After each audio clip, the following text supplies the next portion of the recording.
Hi Capricorn, here is a general look at your solar chart for March 2016. Now, interesting month for all of the signs. There's going to be 2 eclipses in March, and the first one is a solar eclipse on the Pisces-Virgo axis, so that's good news for you in your sign, being an earth sign. Pisces-Virgo is water and earth. And then the second eclipse is a lunar eclipse on March the 23rd, in Aries Libra, and that also could make a strong impact. Might need a little bit more work. Now, eclipse energy, it depends on how you handle it, because eclipse energy is basically, in my book, neutral energy, but it's energy of fresh beginnings. So the one on March the 8th, the solar eclipse, can bring this sort of wave of potential across. And this particular eclipse is also including the position of Saturn, the position of Jupiter, Neptune, Chiron, and Pluto thrown in there as well. So where your Saturn is, which is your ruling planet and is quite important, is in the sign before you, Sagittarius. And this is you maybe harking back to the past, tying up loose ends. This is for Sun Capricorn and Capricorn rising people. And also Moon Capricorn as well, if you're particularly, for those of you significantly near the degree of the eclipse, of the solar eclipse, which is 18 to 19 degrees. That, could be like you can really do something with that material. If you're further away, you probably still can, but it might be lesser. However, you possibly have a planet there as well, which you wouldn't know unless you know your natal chart. But your position of Saturn, to get back to that, is in a time of preparation. You're tying up loose ends. So there will be elements of the past that come into the present a little bit more until the end of 2017. And you could be doing more inner work, and that could be advisable. You could be clearing stuff out. You could be tidying up to do with the past.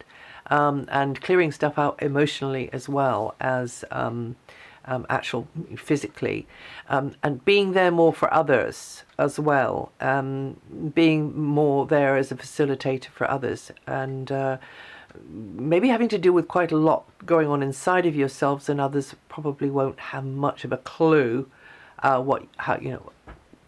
what being there for them, or what that inner stuff is about for you.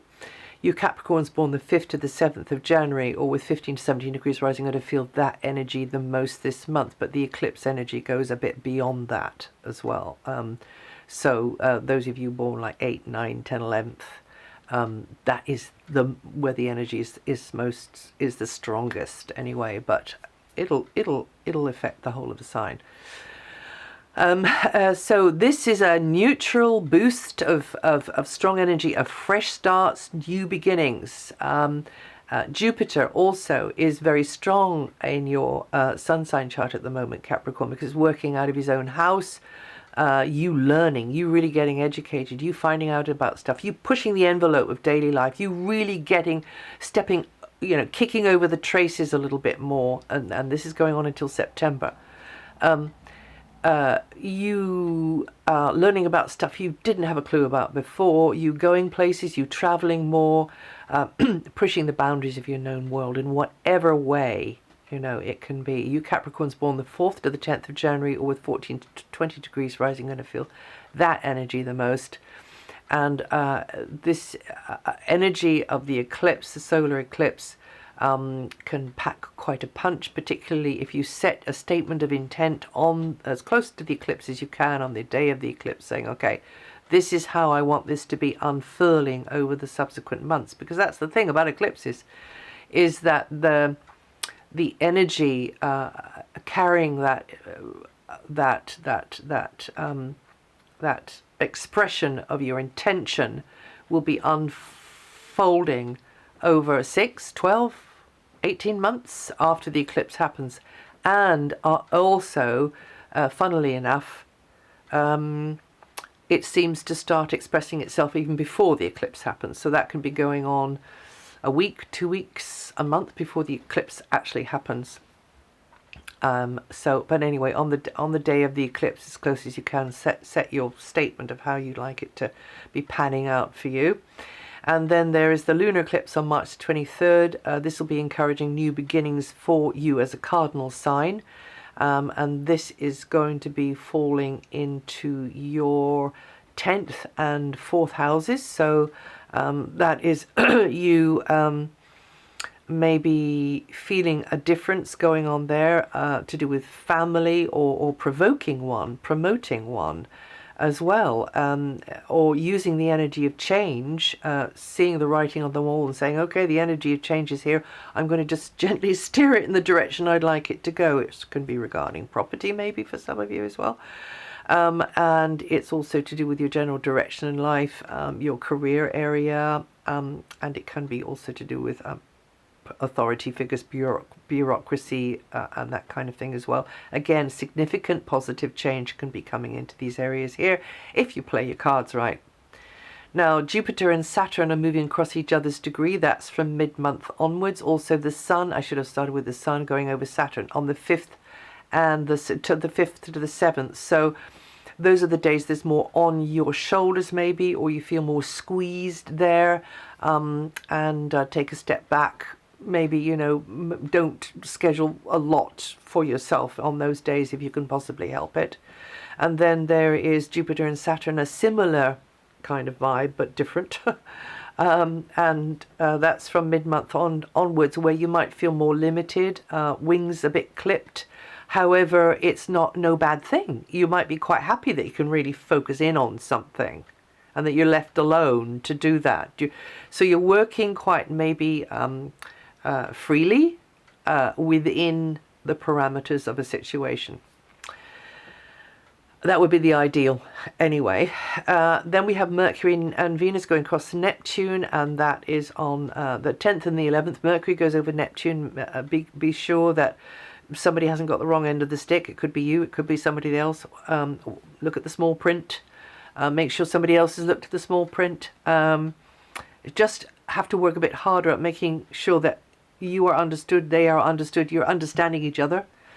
It can even be about travel, transport, you know, things, lines are blurred. There's a bit of confusion around that kind of thing. It's like, don't quite have the information I need yet. That sort of thing can be going on when Mercury goes over Neptune. And then on the 19th to the 21st, Venus goes over Neptune again. Confusion in your feelings. Maybe you don't realize it because maybe you just think, oh my God, this is amazing, this person, this place, and then you find out later that it wasn't quite what you thought it was, because Neptune is the master of illusion and fantasy. Having covered those bases, however, I must say that Mercury and Venus going over Neptune can be extremely inspiring. It can bring you into conditions which you love, which you hear beautiful things, you see beautiful things, and you don't mind being led astray a little bit, and you just there's something there in the environment. Maybe there's more music around, maybe there's dancing, maybe there's entertainment, arts.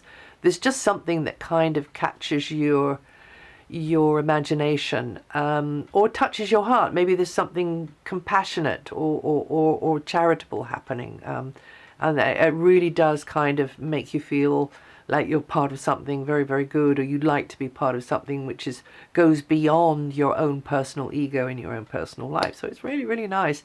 Again, fleeting.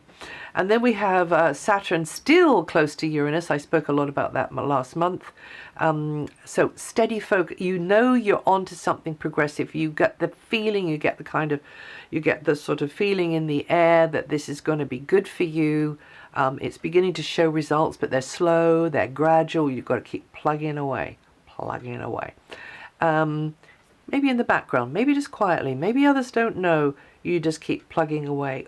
Also, the energy could be that you have to be there for another plugging away all the time. So it can be both ways around. Somebody's there for you, or you're there for them. But you just feel like things are likely to change for the better, and they are, because this Saturn-Uranus transit is very positive. And then we have with each other that is very, very positive. For you, it might feel a bit emotional. But if you just get this feeling of working towards the future with something, you have to be consistent and keep going forwards, which of course is your thing. And Mars and Saturn, Mars and Sun are crossing each other again, a very dynamic aspect in the last week of the month, full of vitality. And that's it, the sun's coming out. You can get a lot done, get the ball rolling, or just keep up with what's going on around you, because things are likely to get busier then. So we have Mars changing position, and Mars has been in quite a future-orientated, progressive area for you for ever since the first week of January, and it's changing now, and for a while will be in the sign before yours, very much firing up this inner work, this therapeutic work, or these things that are private to do with the past. You're tidying up from the past. And maybe it's to do with nurture, healing, remedies, therapies, practices. I mean, some of it could be, I nearly said should, but because that would be a good way to use that Saturn energy, particularly when Mars goes in there. Because Mars likes to be busy wherever he is. So as Mars is going to be in there for quite a long time, you may as well get with it, and meditate, mindfulness, and get those of you that do this kind of thing, use your imagination to really work hard on an idea or a project, just working on something in the background is helpful. But also looking into your own behavior and your own reactions, and asking yourself, maybe, really, do I need this this behavior pattern anymore? Where does it ever get me? So that kind of thing. But yes, it's time to be cleaning up your act in preparation for when Saturn comes into your sign at the end of 2017. So you want to be in shape. And then Saturn, by the way, you Capricorns born I told you that. And I think I told you about that one as well, the Jupiter one, you stretching into new fields of endeavor. So just want to mention to you Uranus. No, just before I do Uranus, I want to say about Mercury and Venus. So these two are... as the month kicks off, you're having to sort of discuss things from a very practical point of view, maybe thinking about the piggy bank, maybe thinking about property matters or plans, space inside, outside, equipment, resources, buying, selling, renting, leasing, that kind of thing possibly could be coming up. But then they both move into a very chatty area, an area where you feel that you can be sociable, you can be articulate, that you've got others who appreciate what you have to say, or indeed you're very much appreciating what you're hearing, whether it's artistic, whether it's just ordinary sort of talking. It doesn't look like a heavy energy. It brings a warmth in there, a kind of a connection, a feeling like you're sharing. In fact, both positions, you can feel supported, like you and another are sharing and bearing the load between you two or three. But it's not usually a very large group, I wouldn't talk with Venus, depending on your chart. Mars, I've told you about Mars. Yeah, and then it's Uranus. Okay, well, none of us are getting any younger, Now, the thing about Uranus is you Capricorns born the 7th to the 11th of January, or 17 to 21 degrees, you're going to feel that the most. Uranus is at the root of your chart, making you feel a bit nervy sometimes about what's going on, to do with family, or to do with the home base, or to do with property. You feeling like it's changeable. There's a restlessness there. Or maybe it's not nervy or restless in that way, maybe it's just that you have to keep sort of ducking and diving and being flexible, working around the situation to do with family or the home base. It can be like that, and you're dealing with it very well. And then Pluto is in your sign, of course, and those of you born the 5th to the 9th of January, or with 16 to 18 degrees rise, you're going to feel that energy the most, and this is like the major makeover point in your life, which will never come again, having Pluto in your sign. So this is time for you to allow those layers to come off in who you thought you were and why you were here and what you were doing, and end up realizing that there is a whole load more underneath that was just waiting to kind of have the lid taken off so it could spring up. And sometimes it springs up with anger, you know. Sometimes it springs up with hypersensitivity, you know, taking things personally, until you get your balance again. So there's a lot more that can go with that, you know, coming out of things, toxins wanting to come out of the body, out of the psyche. Toxins want to work their way out, and you maybe initially think that's me, but actually it's not. It's something that is, if any of you have ever done a detox, it's actually not your headache. it's the stuff coming out. So giving it an environment where it can ooze out and seep out as freely as possible and as quickly as possible would be a good idea, because we need to get aligned now. We really do. And that's it for March. If you know your rising sign or your moon sign, listen to those. And also, this material is written up on DianaGarland.com if you want to check anything.